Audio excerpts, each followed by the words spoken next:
आज का टॉपिक है उसका नाम क्या है, फील्ड रिकॉर्ड फाइल। किताब का ये क्वेश्चन नंबर 4 है, ठीक है, chapter number 1 second year computer का, ठीक है। और क्वेश्चन का नाम है डिफाइन फील्ड। फील्ड क्या होती है, रिकॉर्ड, रैकेट या रिकॉर्ड, रिकॉर्ड क्या होता है या एंड फाइल, और फाइल क्या होती है, ठीक है। तो सबसे पहले देखते हैं फील्ड क्या होता है। आजकल जो आप लोग कंप्यूटर यूज करते हैं ना, इसमें जो भी एप्लीकेशन यूज कर रहे हैं या मोबाइल में जो भी एप्लीकेशन यूज कर रहे हैं, इसमें डाटा को परमानेंटली स्टोर करने के लिए आपके प्रोग्राम यानी कि आपके सॉफ्टवेयर के पीछे, ठीक है, डाटाबेस यूज होती है। लेकिन पहले ऐसा नहीं था। जब डिजिटल कंप्यूटर आए, ठीक है, उस वक्त आपके कंप्यूटर में जो प्रोग्राम होते थे उसके पीछे डाटा को परमानेंटली स्टोर करने के लिए फाइल सिस्टम हुआ करते थे, फाइल मैनेजमेंट सिस्टम थे, ठीक है। और उसके अंदर ये 3 टर्म यूज होती थी, फील्ड, रिकॉर्ड और फाइल। उसमें बहुत से फ्लॉज निकल आए, बहुत से नुकसानात निकल आए, बहुत से एरर निकल आए, जिसकी वजह से उसका इस्तेमाल कम से कम और बिल्कुल तकरीबन खत्म हो चुका है, ठीक है, बहुत कम रह गया हुआ है, ठीक है। और उसकी जगह ले ली हुई है एक नए सिस्टम ने जिसे आप डाटाबेस मैनेजमेंट सिस्टम कहते हो। तो पहले फाइल मैनेजमेंट सिस्टम होते थे, आजकल डाटाबेस मैनेजमेंट सिस्टम। आपका बेसिक काम है, ये आपके जो चैप्टर चल रहे हैं इनके अंदर डाटाबेस को समझना, लेकिन उससे पहले आपको उसकी बैकएंड की थोड़ी सी हिस्ट्री पढ़ा रहा है कि भाई पहले हमारे पास फाइल सिस्टम थी, और फाइल सिस्टम में क्या क्या चीजें होती थी, फाइल सिस्टम कितनी किस्मों में होते थे, उसमें डाटा कैसे स्टोर होता था। अभी आपको सिर्फ उसका इंट्रो दिया जा रहा है, ठीक है, ताकि आपको समझ आ सके भाई पहले क्या चीजें होती थी और वो खत्म हो गई हैं या उसका इस्तेमाल कम हो गया और अब उसकी जगह किसने ले ली हुई है, ठीक है। तो जब तक पुरानी चीज के नुकसान को नहीं समझेंगे, नई चीज के फायदे आपको समझ नहीं आएंगे। इस वजह से आपको ये पुराने टॉपिक भी पढ़ने पड़ रहे हैं। तो फील्ड के बारे में कहता है, फील्ड क्या होता है, a set of related character, ठीक है। एक से ज्यादा कैरेक्टर हो, आपने उनको इकट्ठा लिखा, वो आपके पास क्या कहलाएंगे, फील्ड कहलाएंगे, ठीक है। लेकिन कंडीशन क्या लगाई साथ में, वो रिलेटेड होने चाहिए। रिलेटेड से मुराद क्या, यानी कि जब आपस में जुड़े तो एक मीनिंगफुल चीज बननी चाहिए। जैसे कि मिसाल के तौर पे ROLL रोल और NUMBR नंबर, रोल नंबर, ये सारे कैरेक्टर जब आपस में मिले और जब आपने इनको इकट्ठा मिला के पढ़ा तो ये एक मीनिंगफुल चीज बन गई, ठीक है। तो इसे हम लोग क्या कहेंगे, फील्ड। रोल नंबर एक फील्ड है, NAME नेम, नेम एक फील्ड है, फादर नेम ये भी एक फील्ड है, एड्रेस फील्ड है, सिटी फील्ड है, ठीक है, डेट ऑफ बर्थ फील्ड है। ये आपके पास जितने भी नाम बोल रहा हूं, ठीक है, ये सारे किससे मिलके बनते हैं, एक से ज्यादा कैरेक्टर से मिलके बनते हैं, और इन्हीं को आप लोग क्या कहते हैं, फील्ड कहते हैं, ठीक है। और याद रखिएगा फील्ड की कुछ प्रॉपर्टीज भी होती हैं, कैरेक्टरिस्टिक भी होती हैं, और वो क्या है जी, कहते भाई फील्ड का नाम, ठीक है, हर एक फील्ड का नाम यूनिक होना चाहिए, ठीक है। हर एक फील्ड का कोई एक तो नाम होना चाहिए, और नाम होना भी क्या चाहिए, यूनिक। यानी कि एक का नाम आपने रोल नंबर रखा है तो आगे किसी भी कॉलम का नाम रोल नंबर आपने नहीं रखना। एक का नाम नेम रखा है तो आगे किसी का भी नाम आपने नेम नहीं रखना। एक का नाम फादर नेम रखा है तो आगे किसी का भी नाम आपने फादर नेम नहीं रखना, ठीक है। Each field is given a unique name, हर एक फील्ड का एक यूनिक नेम होगा, ठीक है। जैसे कि रोल नंबर, एड्रेस, नेम वगैरह हो गया। Each field contain one specific piece of information. Each field contain the one specific piece of information. आपकी हर एक फील्ड सिर्फ एक ही इंफॉर्मेशन स्टोर करे। मिसाल के तौर पे आपने ऊपर लिखा फील्ड कॉलम का नाम NAME नेम, तो इसमें अपने के साथ फादर का नेम आपने नहीं जोड़ना, ठीक है। नेम का मतलब सिर्फ आपका स्टूडेंट नेम होना चाहिए, और जहां पे फादर नेम है वहां पे सिर्फ और सिर्फ फादर नेम होना चाहिए।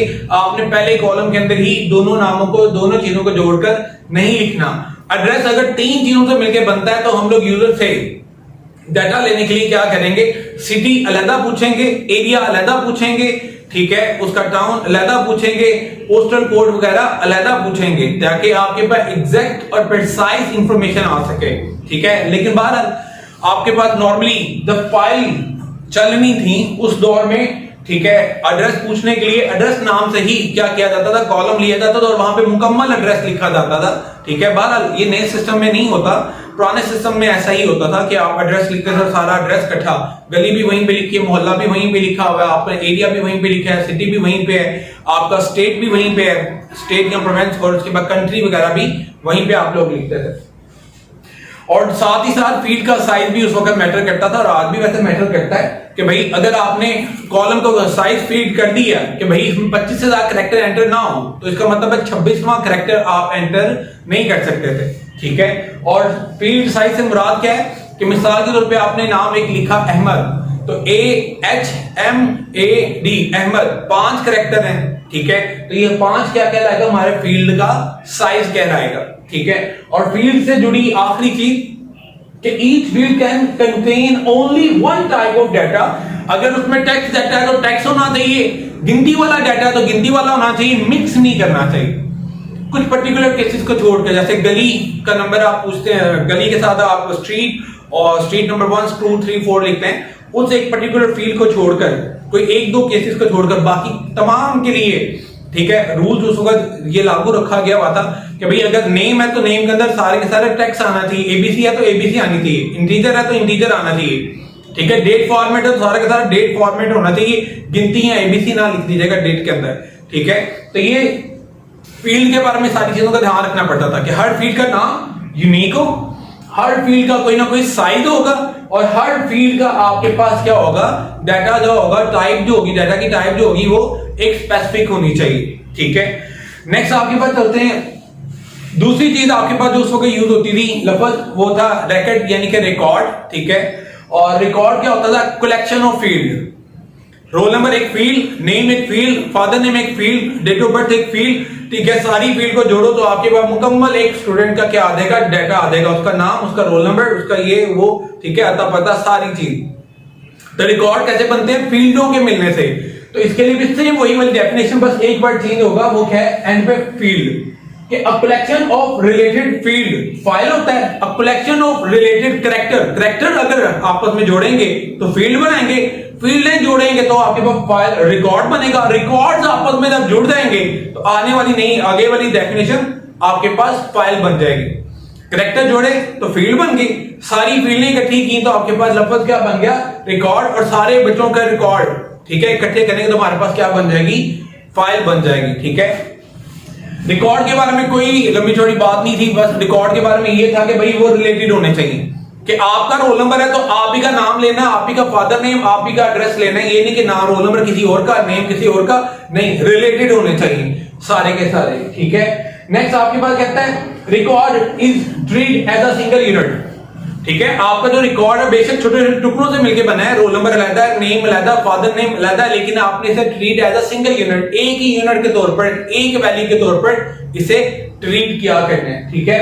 मिसाल के तौर पर जैसे आपके पास ये एग्जांपल है, ये रोल नंबर 16 है, नेम, ठीक है, मोहम्मद शहबाज है, एड्रेस आपके पास ये लिखा हुआ है, ठीक है, गुलशन टाउन, ठीक है। ये डिफरेंट फील्ड है, ठीक है, क्योंकि एक ही बंदे से बिलोंग करती है तो हम इसे treat as a single unit, इसे एक ही यूनिट के तौर पर, एक ही कीमत के तौर पर डील करेंगे, ठीक है। और ये हमारे पास क्या कहलाएगा, रिकॉर्ड यानी कि रिकॉर्ड कहलाएगा। नेक्स्ट आपके पास फाइल है, जैसे कि अभी बताया मैंने, ठीक है, कि सेट ऑफ कैरेक्टर मिलेंगे तो फील्ड बनेगी, सेट ऑफ फील्ड मिलेंगी तो रिकॉर्ड बनेगी, और सेट ऑफ आपके पास रिकॉर्ड, जब सारे के सारे रिकॉर्ड हम बढ़ जाएंगे, यानी कि स्टूडेंट रोल नंबर 1 का भी सारा रिकॉर्ड, रोल नंबर 2 का भी रिकॉर्ड, रोल नंबर 3 का भी रिकॉर्ड, रोल नंबर 4 का रिकॉर्ड, सारी क्लास के रिकॉर्ड जब इकट्ठे करेंगे तो सारी क्लास की क्या बन जाएगी, एक फाइल की, आईसीएस की सारी की सारी फाइल है, इसमें सारे के सारे आईसीएस के बच्चों के क्या पड़े हुए हैं, डाटा वगैरह पड़े हुए हैं। तो फाइल के लिए एक और वर्ड यूज होता था, डाटा सेट। तो फाइल यानी कि डाटा सेट जो होता है वो क्या होता है, कलेक्शन ऑफ रिलेटेड रिकॉर्ड, ठीक है, रिलेटेड होना चाहिए। ये नहीं कि एक बच्चा इंजीनियरिंग का डाला हुआ, एक बच्चा मेडिकल का, एक पार्ट 1 का, एक पार्ट 2 का, एक गर्ल्स का, एक बॉयज का, नहीं। अगर आईसीएस पार्ट 2 बॉयज हैं तो इसमें आईसीएस पार्ट 2 बॉयज होने चाहिए, अगर आईसीएस पार्ट 2 गर्ल्स हैं तो इसमें आईसीएस पार्ट 2 गर्ल्स होने चाहिए, रिलेटेड होने चाहिए, ठीक है। अब शुरू होता है अगला पार्ट क्वेश्चन का, जो कि बहुत ज्यादा इंपॉर्टेंट है, और ये आपके इस चैप्टर का दूसरा इंपॉर्टेंट लॉन्ग क्वेश्चन बनता है। वो फाइल की डेफिनेशन पूछता है आपसे, साथ में फाइल की कोई सी एक टाइप या दो टाइपें आपसे पूछकर एक लॉन्ग क्वेश्चन बना देता है, ठीक है, कि भाई बताओ फाइल क्या होती है। साथ में ये पूछ लेता, साथ में कहता भाई बताएं जरा, भाई फलाने वाली फाइल क्या होती है, या फलाने वाली फाइल को साथ में एक्सप्लेन कर दो, या फलाने वाली फाइल को क्या कर दो, एक्सप्लेन कर दो। फाइल को डिफरेंट पॉइंट ऑफ व्यू से देखा जाए तो वो 3 पार्ट में डिवाइड होती है। अगर इस्तेमाल के लिहाज से देखें तो वो फाइल की और किस्में, अगर उसके काम करने के अंदाज से देखें तो उसकी और किस्में हैं। अगर उसे डाटा उसको स्टोर करने में, हार्ड डिस्क में स्टोर करने के लिहाज से बात करें तो फाइल की आपके पास और किस्में हैं। तो टोटल ओवरऑल 3 मेन कैटेगरी बनती हैं फाइल की। अच्छा जी, पहले बात कर रहे थे क्वेश्चन नंबर 5 और क्वेश्चन नंबर 6 की, जो आपकी बुक में क्वेश्चन नंबर 5 और 6 है पहले चैप्टर का। ठीक है, क्वेश्चन नंबर 5 में कहता है describe the type of file from usages point of view. यहाँ पे इस्तेमाल के लिहाज से देखेंगे आपकी फाइल कितने किस्म की होती है। और क्वेश्चन नंबर 6 जिसमें आप देखेंगे कि आपकी फाइल की जो किस्म है फंक्शनैलिटी के लिहाज से आपकी फाइल की कितनी किस्म होती है। और उसके बाद आप पढ़ेंगे आपका, ठीक है, फाइल से जुड़ा आखिरी क्वेश्चन, ठीक है, क्वेश्चन नंबर 7, ठीक है, वो होगा डाटा के ऑर्गेनाइजेशन के लिहाज से आपकी फाइल कितने किस्म की होती है। तो सबसे पहली टाइप शुरू करते हैं, ठीक है, नाम है usages. Usages point of view से देखें तो भाई हमारी जो फाइल है, ठीक है, 3 पार्ट में डिवाइड होती है। ठीक है, हमारी जो फाइल है इस्तेमाल के लिहाज से, ठीक है, जो आप लोग डाटा फाइल यूज करते हैं वो 3 किस्म की होती है, एक मास्टर फाइल, ट्रांजैक्शन फाइल और एक होती है बैकअप फाइल। जबकि फंक्शनैलिटी के लिहाज से देखें तो सिर्फ 2 पार्ट में डिवाइड होती है, एक प्रोग्राम फाइल और एक डाटा फाइल। ठीक है, तो यूजिंग पॉइंट ऑफ व्यू के लिहाज से देखें तो आपके पास सबसे पहले क्या आती है, मास्टर फाइल। इसमें सिर्फ 3 पॉइंट इंपॉर्टेंट है। ठीक है, तो यूजिंग पॉइंट ऑफ व्यू में सबसे पहली फाइल है मास्टर फाइल। इसके बारे में जो पहला इंपॉर्टेंट पॉइंट है कि भाई जब आप ये फाइल को क्रिएट कर लेते हो, when you create this file it can't be empty, इसे खाली नहीं छोड़ सकते, क्योंकि आपने इसे अगर पासवर्ड स्टोर करने के लिए बनाया है तो जो भी आपने पासवर्ड वगैरह किसी भी चीज के रखे हैं तो इस फाइल के सारे के सारे वो पासवर्ड आपने इसमें महफूज करने। ठीक है, are used to store the information that remain constant for a long period of time. ठीक है, इसके अंदर वो इंफॉर्मेशन आपने डालनी है जो लॉन्ग पीरियड ऑफ टाइम के लिए सेम रहेगी, बार बार बदलेगी नहीं, डेली हर घंटे के बाद या हर 2 घंटे के बाद, 2 दिन के बाद चेंज ना हो, लॉन्ग पीरियड ऑफ टाइम के लिए आपके पास कांस्टेंट है वो डाटा। जैसे स्कूल कॉलेजेस में आपका कंप्यूटर के अंदर रिकॉर्ड रखा जाता है, 2 साल के लिए आपका रिकॉर्ड उनके पास कांस्टेंट रहना होता है। लेकिन हो सकता है आपने देखा फोन नंबर चेंज होते, घर का एड्रेस चेंज होते। ठीक है, तो किसी भी किस्म की लेटेस्ट अपडेट आने की सूरत में आप लोग अपनी मास्टर फाइल के अंदर ही क्या करेंगे, उसे अपडेट करेंगे। ठीक है, तो ये 3 चीजें हैं कि भाई इसके अंदर वो इंफॉर्मेशन फेंकनी है, ठीक है, जो रिमेन कांस्टेंट, ठीक है, for a long period of time, ज्यादा अरसे के लिए कांस्टेंट रहे। ठीक है, master file is the latest updated file, जो भी नई अपडेट आएगी आपने इसके अंदर लाजमी करनी, बाकी कहीं करें ना करें इस मेन फाइल के अंदर आपने लाजमी करनी है। ठीक है, और it is updated when any change in its content is required. ठीक है, जब भी कोई चेंजिंग आएगी इसमें लाजमी करनी है। ठीक है, ये उसका हेल्पिंग पॉइंट है, ऊपर वाले पॉइंट है। ठीक है, आगे कहता है in updating process record can be edit. ठीक है, अब अपडेट कौन कौन सी हो सकती है कि हो सकता है कोई रिकॉर्ड डिलीट करना पड़ दे, कोई रिकॉर्ड एंटर करना पड़ दे, नए बच्चे का एडमिशन हुआ तो उसका रिकॉर्ड एंटर करो, कोई बच्चा छोड़ गया तो उसका रिकॉर्ड डिलीट करो, या कोई बच्चे का कोई फोन नंबर एड्रेस चेंज हो गया तो वो चेंज करो। ठीक है, और लास्ट में आपके पास तीसरे वाले पॉइंट को बता रहा है। ठीक है, पहला पॉइंट ये है, ठीक है, कि कोई भी आपने इसके अंदर जो डाटा होगा रिमेन कांस्टेंट रहेगा लॉन्ग पीरियड ऑफ टाइम के लिए। ठीक है, सेकंड पॉइंट को 3 पॉइंट में एक्सप्लेन कर रहा है कि कोई भी चेंजिंग आएगी तो आप इस मास्टर फाइल में करेंगे। लास्ट में कहता है once a file master file is created it can not become the empty. जब आपने एक बार ये मास्टर फाइल बना दी तो आप खाली कभी भी नहीं छोड़ेंगे, किसी और फाइल में जाके डाटा नहीं एंटर करेंगे, इसी में डाटा आप लोग एंटर करेंगे। 3 इसके इंपॉर्टेंट पॉइंट है। ठीक है, एम्प्टी नहीं रहना चाहिए। ठीक है, लॉन्ग टर्म के लिए आपके पास कांस्टेंट रहना चाहिए और जो भी चेंजिंग होगी इसी में करनी है। ठीक है, इसके बाद आपके पास आ जाती है ट्रांजैक्शन फाइल। ट्रांजैक्शन फाइल जो होती है टेम्परेरी फाइल होती है। ठीक है, मिसाल के तौर पे आप किसी बैंक में जाते हैं, ठीक है, और पैसे विड्रॉ करते हैं, लेकिन आपका एक्चुअल में अकाउंट किसी और बैंक में है, आपका अल्फला में अकाउंट है, आप सिर्फ बैंक में चले जाते हैं, आपको पैसे की जरूरत है, आप वहां मशीन में कार्ड डालते हैं, पासवर्ड एंटर करते हैं और अपने पैसे निकाल लेते हैं, लेकिन एक्चुअल में तो आपने इस बैंक में पैसे ही नहीं जमा कराए। तो वो बैंक क्या करता है, आपको पैसे तो दे देता है, तो अपने पास एक टेम्परेरी तौर पर फाइल बनाता है, उसमें आपका सारा रिकॉर्ड लिखता है, भाई फलाना बंदा है, ये वाला बैंक अकाउंट है, ये डिटेल है, इतने बजे हमारे बैंक में है, पासवर्ड वगैरह बिल्कुल सही एंटर किया है, 5000 निकाल और मैंने इसे 5000 निकाल दी। वो एक टेम्परेरी फाइल बना के रखता है, इसे कहते हैं ट्रांजैक्शन फाइल। ये बनाई की जाती है ताकि मेन फाइल के अंदर डाटा को अपडेट किया जा सके। जहां पे आप जिस बैंक में आपकी एक्चुअल फाइल पड़ी उसमें डाटा को भिजवाया जा सके, वहां पे जाके सारा डाटा सही तरीके से किसी भी एरर के बगैर स्टोर हो सके। नंबर 1 एक ही पर्पस। दूसरा पर्पस इनके पास भी, इस बैंक के पास भी कोई रिकॉर्ड रहे कि भाई हमने कोई ना कोई डाटा निकाल के, कोई पैसे निकाल के दिए हमें, भाई हमारे पास पूरा प्रूफ है, ठीक है। और तीसरा, ये टेम्परेरी है, इसे रखना चाहें तो रख सकते हैं, वरना इसे डिलीट कर देते हैं। ये इसके बारे में सिर्फ 3 बातें, ठीक है, कि इसे टेम्परेरी तौर पे बनाया जाता है। क्यों बनाया जाता है? आप लोगों की वक्ती प्रोसेस को, टेम्परेरी प्रोसेस को या किसी भी किस्म के एक्ट को पूरा करने के लिए। इसका पर्पस क्या होता है? मेन फाइल के अंदर एक तो अपडेशन की जा सके, मेन फाइल में सारा डाटा स्टोर करवाया जा सके बाद में, ठीक है। और दूसरा ये कि अपने पास भी कोई रिकॉर्ड मैनेज किया जा सके, ठीक है। ये 2 पर्पसेस के लिए इसे क्रिएट करते हैं। और जब ये दोनों पर्पस पूरे हो जाए, ठीक है, तो आपकी मर्जी, आपको नहीं जरूरत तो उस फाइल को डिलीट कर दें। अगर आप उसे परमानेंट रखना चाहें तो आप उसे परमानेंट भी रख सकते हैं, ठीक है। नेक्स्ट आपके पास आती है बैकअप फाइल।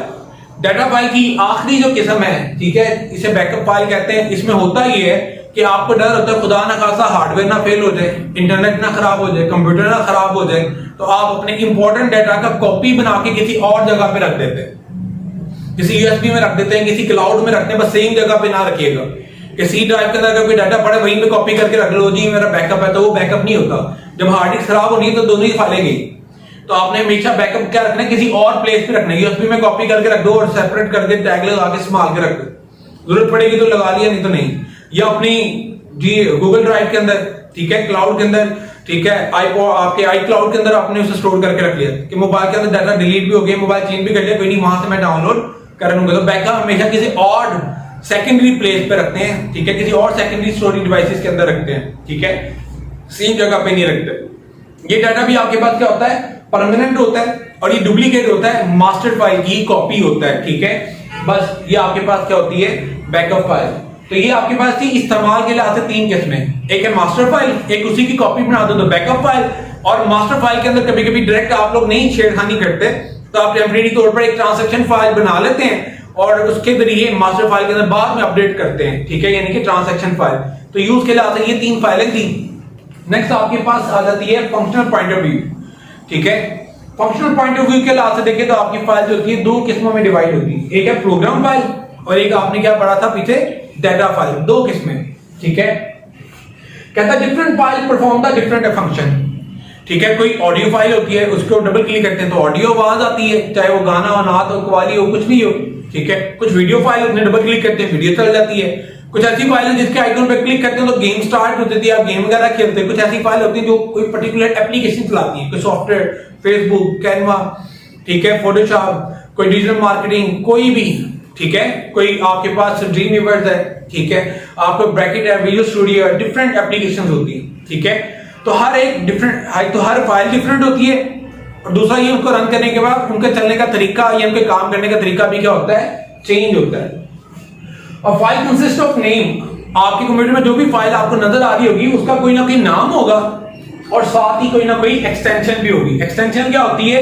नाम का ना आपने जो भी नाम रखा होता है फाइल का, उसके बाद आखिर में एक डॉट होता है, डॉट के बाद जो 1, 2, 3 या 4 कैरेक्टर पर मुश्तमिल, ठीक है, आपके कैरेक्टर्स होते हैं, उन्हीं को आप लोग क्या कहते हैं? एक्सटेंशन। मिसाल के तौर पर आपने कोई गाना स्टोर किया हुआ है, ठीक है, या कोई नात स्टोर की हुई है, ठीक है, और नाम रखा हुआ है मोहम्मद और एंड पे लिखा होगा .mp3, तो वो .mp3 क्या है? आपकी एक्सटेंशन। इसी के जरिए आपकी फाइल की पहचान होगी कि भाई फाइल कौन सी है और इसको चलाएगा कौन सा सॉफ्टवेयर, ठीक है। तो एक्सटेंशन यहाँ पे बहुत जरूरी है, इतनी जरूरी कि ये बोर्ड के अंदर आपके पास शॉर्ट क्वेश्चन भी आ चुका हुआ है। फाइल, कुछ फाइलें बताएं और उनको किस सॉफ्टवेयर में चलती है वो भी हमें बताएं। तो बहरहाल उसको भी हम देख लेते हैं आगे जाके, अगली स्लाइड में आपको वो भी नजर आ जाएगी, ठीक है। तो सबसे पहले बात करते हैं प्रोग्राम फाइल की, ठीक है। तो कहता है फंक्शनैलिटी के लिहाज से जो सबसे पहली डिवीजन है वो क्या? Program file. और ये क्या होती है? कहता है ये ऐसी फाइल है जिसमें आपने इंस्ट्रक्शन स्टोर की है, किसी भी लैंग्वेज की, सी लैंग्वेज की, ए लैंग्वेज की, असेंबली लैंग्वेज की, ठीक है, जावा की, पास्कल की, कोबोल की, फोरट्रान की, ठीक है, रूबी ऑन रेल की, पाइथन की, कोबरा की, किसी भी लैंग्वेज की आपने इंस्ट्रक्शन लिख के रखी हुई है, ठीक है, HTML की, CSS की, तो आपकी वो फाइल क्या कहलाएगी? प्रोग्रामिंग फाइल कहलाएगी, ठीक है। और आमतौर पे इसके एंड में क्या आता है? .exe। अगर विंडो की बात करें तो विंडो के अंदर जो आपकी, ठीक है, एप्लीकेशन फाइल यानी कि प्रोग्राम फाइल होती है, उसके एंड पे .exe लिखा आता है, एग्जीक्यूटेबल फाइल। बाकी किसी और लैंग्वेज में फाइल जो बनाएंगे वो आपकी सोर्स फाइल है, जब आप उसे रन करते हैं कंपाइलर से गुजारते हैं तो उसके भी एंड पे बाद में .exe या .com या .bat, ठीक है, B for ball, bat com या exe लिखा है। अगर आपको अपने कंप्यूटर के अंदर माइक्रोसॉफ्ट की अगर आपने विंडोज वगैरह की है उसमें कोई भी ऐसी फाइल नजर है जिसके एंड पे .exe.com या .bat लिखा हो तो वो प्रोग्राम फाइल होगी, ठीक है। नेक्स्ट आपके पास आ जाती है डाटा फाइल। डाटा फाइल में क्या होगा, ऑब्वियसली डाटा ही पड़ा होगा, ठीक है। डाटा न्यूमेरिक फॉर्म में भी हो सकता है, टेक्स्ट फॉर्म में भी हो सकता है, एबीसी की फॉर्म में भी, इमेज की फॉर्म में, ऑडियो की फॉर्म में, वीडियो की फॉर्म में, कोई भी फॉर्म में हो सकता है, बस वो डाटा होगा, ठीक है।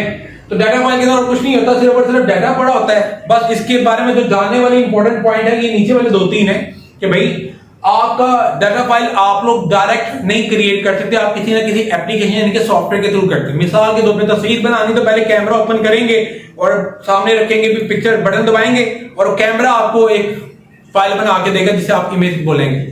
आप कोई टेक्स्ट वगैरह लिखना चाहते हैं तो नोटपैड में जाते हैं, माइक्रोसॉफ्ट वर्ड के अंदर जाते हैं, एक्सेल में जाते हैं, वहां जाके अपना डाटा वगैरह एंटर करते हैं और सेव करते हैं और आपके पास वो वर्ड एक्सेल आपको एक फाइल बना के दे देते हैं।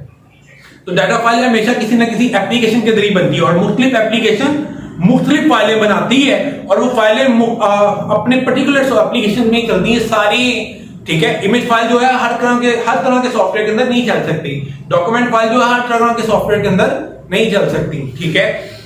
ये भी आपके पास कुछ पर्टिकुलर सबसे ज्यादा इस्तेमाल होने में फाइल, और ये बोर्ड में भी क्वेश्चन आ चुका है, इसकी मैं बात कर रहा था, ठीक है। एक्सटेंशन भी आपको याद करनी रखनी पड़ेगी कुछ ना कुछ, और उसके सॉफ्टवेयर के नाम भी और फाइल के नाम भी आपको याद रखने पड़ेंगे, ठीक है। तो इनमें से कम आपको 3, 4 या 5 जो से रैंडमली आने थी, बहुत से तो आपको ऐसे ही आते होंगे।